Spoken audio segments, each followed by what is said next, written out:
पहले उपेंद्र कुशवाहा की लिट्टी पार्टी में उनके 3 विधायक नहीं पहुंचे, जबकि उसी दिन इन तीनों विधायकों ने बीजेपी के राष्ट्रीय कार्यकारी अध्यक्ष नितिन नबीन से मुलाकात की।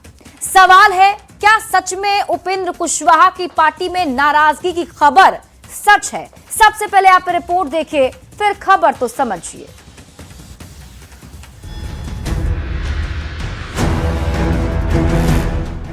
क्या कुशवाहा की पार्टी में खटपट चल रही है?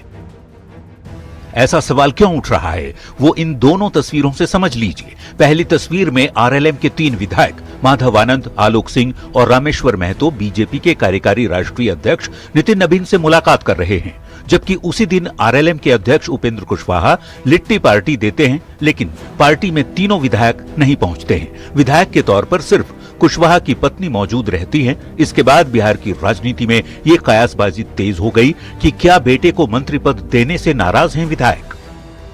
हालांकि आरएलएम की ओर से विधायकों की नाराजगी की खबरों का खंडन किया गया है। हमारी पार्टी पूरी तरह से सभी विधायक, चारों विधायक पूरी तरह से इंटेक्ट है। वहीं बीजेपी ने इस पूरे घटनाक्रम से खुद को अलग कर लिया है। राष्ट्रीय लोक मोर्चा से जुड़ी जो भी बातें सामने आ रही हैं, वह उस दल का आंतरिक मामला है। लेकिन आरजेडी के नेता इसे अपने ही सहयोगी के साथ बीजेपी का खेल बता रहे हैं। भारतीय जनता पार्टी ऐसे सत्ता लोलुप को हमेशा अपने साथ साधने का कार्य करती है। तो कांग्रेस नेता उपेंद्र कुशवाहा को नसीहत दे रहे हैं, सुनिए। दिखना चाहिए लोगों को कि किस तरीके से भाजपा अपने ही गठबंधन के सहयोगियों को काल कवलित करने के लिए आमदार है। अब उपेंद्र कुशवाहा की पार्टी में सब कुछ ठीक है या गड़बड़ कुछ दिनों बाद पता चल ही जाएगा। लेकिन आरएलएम विधायक रामेश्वर महतो का सोशल मीडिया पर पोस्ट लिखकर बिना नाम लिए परिवारवाद का निशाना साधना और फिर उपेंद्र कुशवाहा की पत्नी हेमलता कुशवाहा को छोड़कर 4 में से 3 विधायकों का एक साथ अलग अलग मौकों पर दिखना कयासबाजी को बल तो देता ही है। न्यूज़ 18 के लिए पटना से शैलेंद्र कुमार के साथ ब्यूरो रिपोर्ट।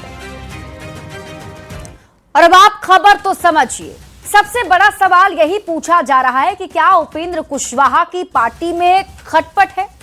यह सवाल इसलिए उठा क्योंकि 24 दिसंबर यानी कि इसी बुधवार को आरएलएम के 3 विधायक बीजेपी के राष्ट्रीय कार्यकारी अध्यक्ष नितिन नबीन से मुलाकात करने पहुंचते हैं, जबकि उसी दिन यानी कि बुधवार को ही पार्टी के अध्यक्ष उपेंद्र कुशवाहा ने लिट्टी पार्टी दी थी। लेकिन उपेंद्र कुशवाहा की लिट्टी पार्टी में ये तीनों विधायक नहीं पहुंचे, बल्कि ये तीनों नितिन नबीन से मुलाकात करने के लिए चले गए। इस सवाल का जवाब समझने के लिए उपेंद्र कुशवाहा की पार्टी और उनके विधायकों के बारे में भी समझना जरूरी है। तो आपको बता दें कि उपेंद्र कुशवाहा की पार्टी में 4 विधायक हैं, माधव आनंद, आलोक सिंह, रामेश्वर महतो और स्नेहलता कुशवाहा।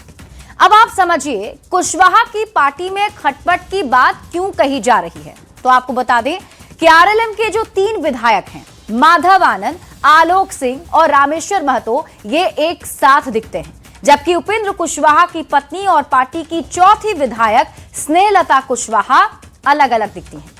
ऐसा क्यों कहा जा रहा है, उसको समझने के लिए अब आपको 3 विधायकों के बारे में भी समझना पड़ेगा। ये तीनों विधायकों ने विधानसभा अध्यक्ष से मुलाकात की थी और उस समय इन तीनों के साथ चौथी विधायक स्नेहलता कुशवाहा नहीं थी। और उसके बाद बुधवार को भी बीजेपी के कार्यकारी राष्ट्रीय अध्यक्ष नितिन नबीन से भी आरएलएम के इन्हीं 3 विधायकों ने मुलाकात की और इस समय भी स्नेहलता कुशवाहा साथ में नहीं थी। यही नहीं, आरएलएम विधायक रामेश्वर महतो ने कुछ दिनों के पहले ही सोशल मीडिया पर एक पोस्ट भी लिखा था। अब समझ लीजिए कि यहां पर किस तरीके से एक्स पर आरएलएम के जो विधायक हैं रामेश्वर महतो ने क्या लिखा, वो आपको बताते हैं। उन्होंने लिखा था कि राजनीति में सफलता केवल भाषणों से नहीं, बल्कि सच्ची नीयत और दृढ़ नीति से मिलती है। जब नेतृत्व की नीयत धुंधली हो जाए, नीतियां जनहित से अधिक स्वार्थ की दिशा में मुड़ने लग जाएं, तब जनता को ज्यादा दिनों तक भ्रमित नहीं रखा जा सकता। आज का नागरिक जागरूक है, वो हर कदम, हर निर्णय और हर इरादे को बारीकी से परखता है। उपेंद्र कुशवाहा के विधायकों की नाराजगी की बात क्यों हो रही है, अब आप ये भी समझिए। उपेंद्र कुशवाहा की पत्नी स्नेहलता कुशवाहा सासाराम से विधायक हैं। उपेंद्र कुशवाहा ने विधायकों की बजाय अपने बेटे को मंत्री बना दिया। किसी भी सदन का सदस्य ना होते हुए भी उपेंद्र कुशवाहा के बेटे को मंत्री बना दिया गया। अब बेटे को मंत्री बनाने से बाकी के जो विधायक हैं वो नाराज हो सकते हैं, ऐसी संभावना है। पार्टी नेताओं से ज्यादा परिवार को तरजीह देने से नाराजगी हो सकती है, ये संभावना जताई जा रही है। बढ़ते हैं आगे और बात अगली खबर की। समस्तीपुर में बीजेपी नेता हत्याकांड के बाद से विपक्ष ने सरकार को घेरना शुरू कर दिया, जिस पर डिप्टी सीएम सम्राट चौधरी ने कहा है कि जहां कहीं भी कोई घटना घट रही है, पुलिस उस पर तुरंत कार्रवाई भी कर रही है। 2 आरोपी गिरफ्तार हो चुके हैं और थाना अध्यक्ष को सस्पेंड कर दिया गया है। सबसे पहले आप रिपोर्ट देखिए, फिर खबर तो समझिए।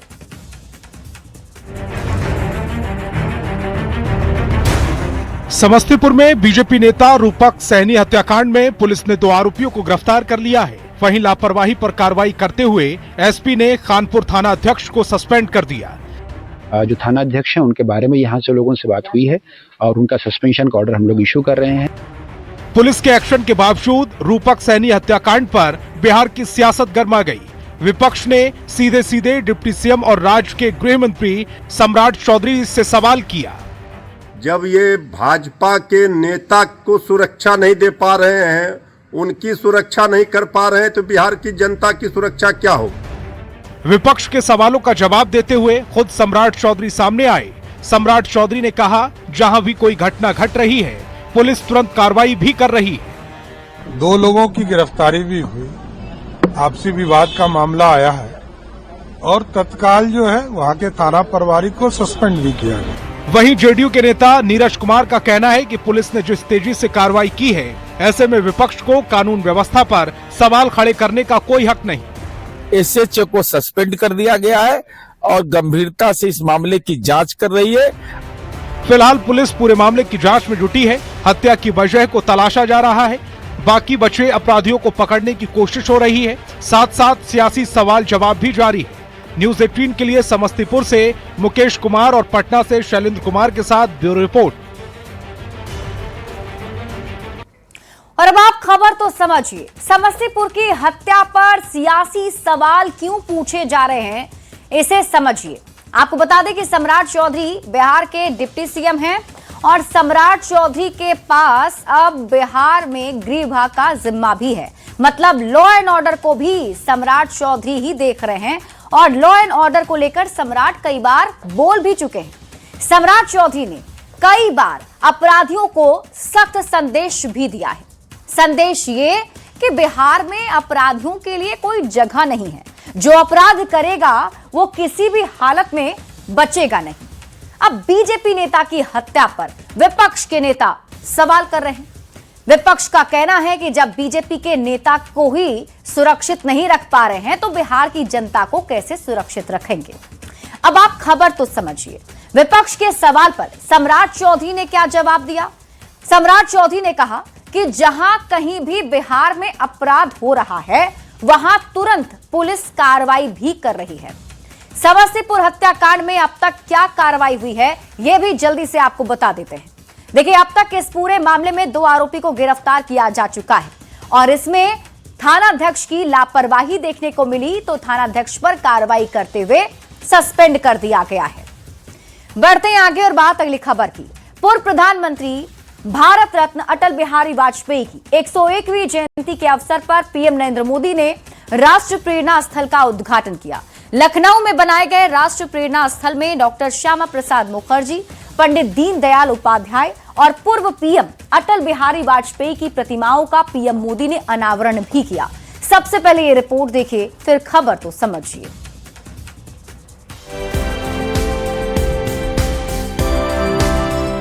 पूर्व प्रधानमंत्री भारत रत्न अटल बिहारी वाजपेयी की 101वीं जयंती पर पीएम नरेंद्र मोदी ने राष्ट्र प्रेरणा स्थल का उद्घाटन किया।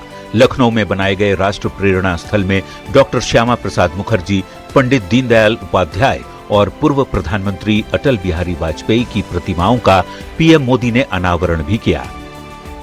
डॉक्टर श्यामा प्रसाद मुखर्जी, पंडित दीनदयाल उपाध्याय जी और अटल बिहारी वाजपेयी जी, इनकी विशाल प्रतिमाएं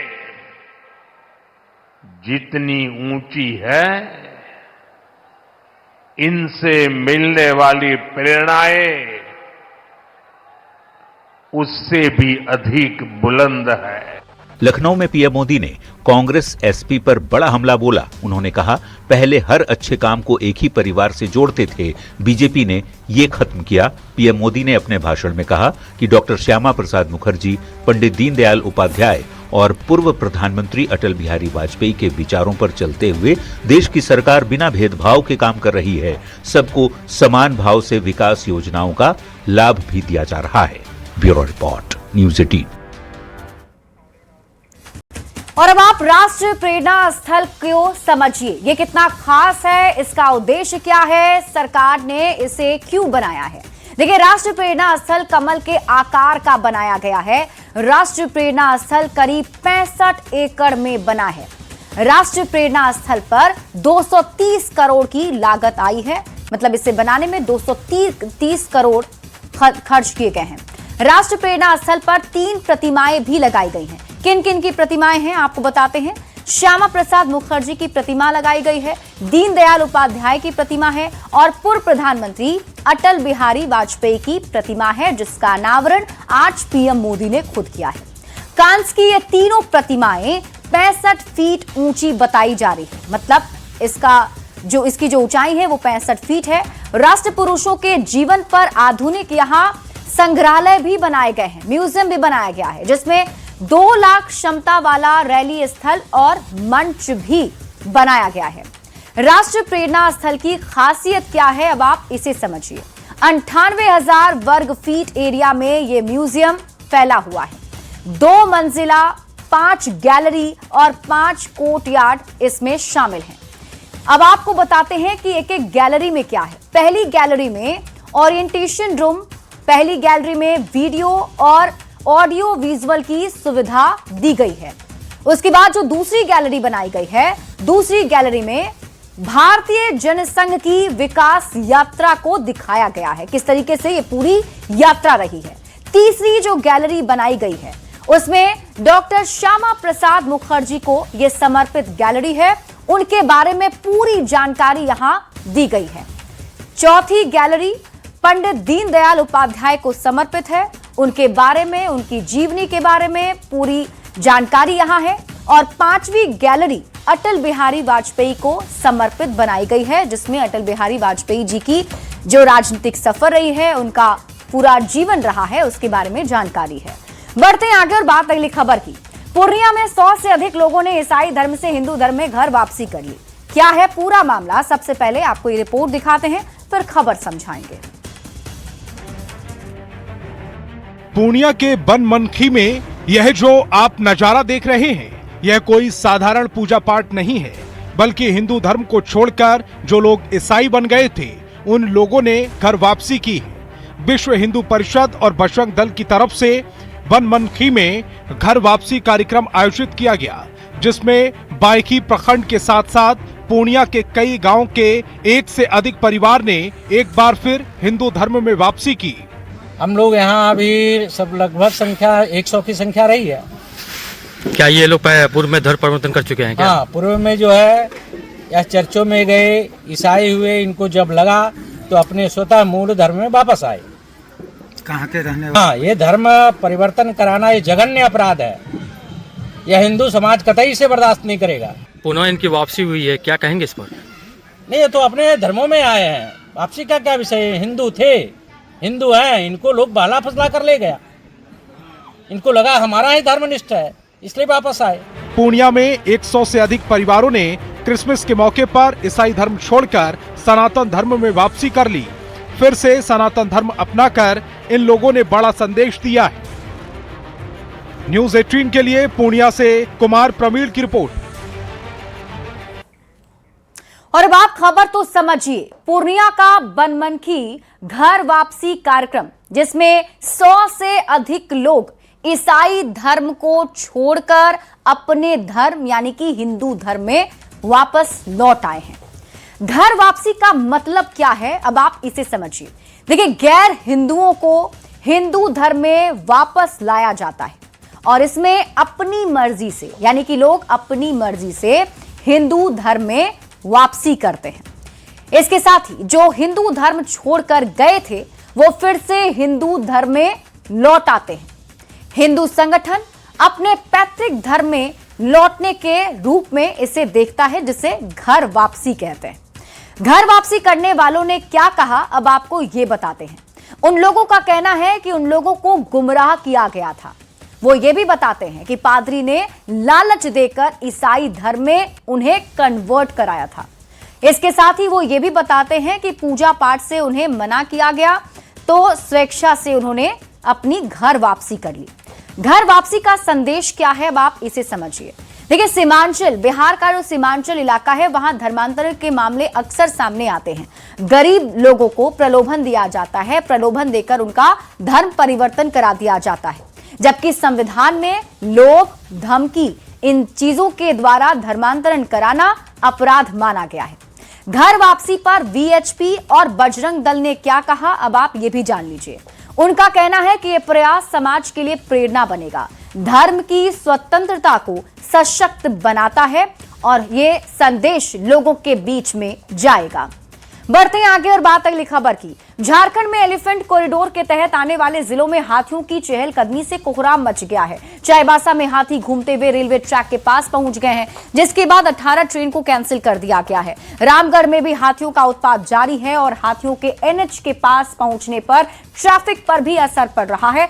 सबसे पहले ये रिपोर्ट देखिए, फिर खबर तो समझिए। चाईबासा का इलाका हाथियों के प्रमुख कॉरिडोर में से एक है। यहाँ हाथी खुलेआम घूमते दिखते हैं और जब उन्हें रोकने की कोशिश की जाती है तो फिर उनका रौद्र रूप भी दिखता है।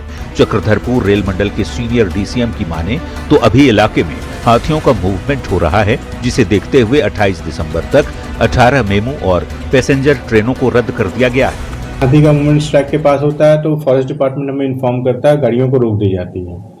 जो गाड़ियां रुकती हैं तो उसके पीछे एक सारी गाड़ियां खड़ी हो जाती हैं और फिर उसके बाद जब हाथी क्रॉस करता है उसके बाद स्पीड सेक्शन में, जैसे 130 का सेक्शन है तो 30 या 40 की स्पीड में अलाउ करता है। इसी कारण थोड़ा कंजेशन हो रहा है और उस कंजेशन के कारण हम लोगों को फोर्स हो रहे हैं कि कुछ ट्रेन को कैंसिल किया गया है। चाईबासा में जहां हाथी ने रेलवे की रफ्तार पर ब्रेक लगा दी है तो वहीं रामगढ़ में हाथियों का उत्पात भी जारी है। हाथियों के उत्पात से लोग पिछले 5 दिन से रथ जगह करने को मजबूर हैं। रेलवे ट्रैक पर तेज रफ्तार ट्रेन की चपेट में आने से कई हाथियों की मौत हो चुकी है। ऐसे में 28 दिसंबर तक 18 ट्रेन रद्द करने का रेलवे का फैसला एक अच्छा कदम है, हाथियों के संरक्षण और सुरक्षा के लिहाज से। न्यूज 18 के लिए चाईबासा से रुपेश प्रधान के साथ रामगढ़ से जावेद खान की रिपोर्ट। देखिए, हाथियों की वजह से रफ्तार पर ब्रेक लग गया है। अब हम आपको एलिफेंट कॉरिडोर को समझाते हैं, आखिर ये होता क्या है। तो एक रास्ता जो 2 या फिर अधिक बड़े वन क्षेत्रों को जोड़ता है, वो क्षेत्र होता है एलिफेंट कॉरिडोर, जहां से हाथी आते जाते हैं। मतलब एक जगह से दूसरी जगह हाथियों का आना जाना होता है। जंगल के बीच आने जाने में हाथियों को भी मदद मिलती है। यहां पर हाथियों को विचरण करने, भोजन और प्रजनन की जरूरतें पूरी होती है। इसके साथ ही मानव हाथी संघर्ष कम होता है, इसीलिए एलिफेंट कॉरिडोर बनाए जाते हैं। एलिफेंट कॉरिडोर की जरूरत ही आखिर क्यों पड़ी, तो इसे समझने के लिए आप ऐसे समझिए कि जंगल कटने और इंसानी बस्तियों के बढ़ने से इसकी जरूरत ज्यादा बढ़ गई। मानव और हाथी के बीच संघर्ष कम हो, इसलिए इसे बनाया गया। हाथियों के अलग अलग झुंड आपस में मिल सके, ये भी इसके पीछे बड़ी वजह मानी जाती है। अब आप खबर तो समझिए। कई बार ऐसा होता है कि ये जो हाथियों का झुंड है, हाथी जो हैं वो अपना रास्ता भटक जाते हैं और रास्ता भटक कर इंसानी बस्ती में चले आते हैं। रास्ता भटकने पर हाथियों का इंसान से टकराव हो जाता है और कई बार ये हाथी रास्ता भटककर रेलवे ट्रैक पर भी पहुंच जाते हैं। और फिलहाल यही हालात झारखंड में बने हुए हैं और चाईबासा में ऐसे ही हालात देखने को मिल रहे हैं, जहां हाथी घूमते हुए रेलवे ट्रैक के पास पहुंच गए। अब रेलवे ट्रैक के पास पहुंचने की वजह से 18 ट्रेनों को कैंसिल करना पड़ा है। क्योंकि धुंध भी काफी ज्यादा होती है और ऐसे में अगर ट्रेन आती है तो बड़ा हादसा हो सकता है। वहीं रामगढ़ में भी हाथियों ने उत्पात मचा रखा है। हाथी जो हैं वो एनएच के पास पहुंच जाते हैं।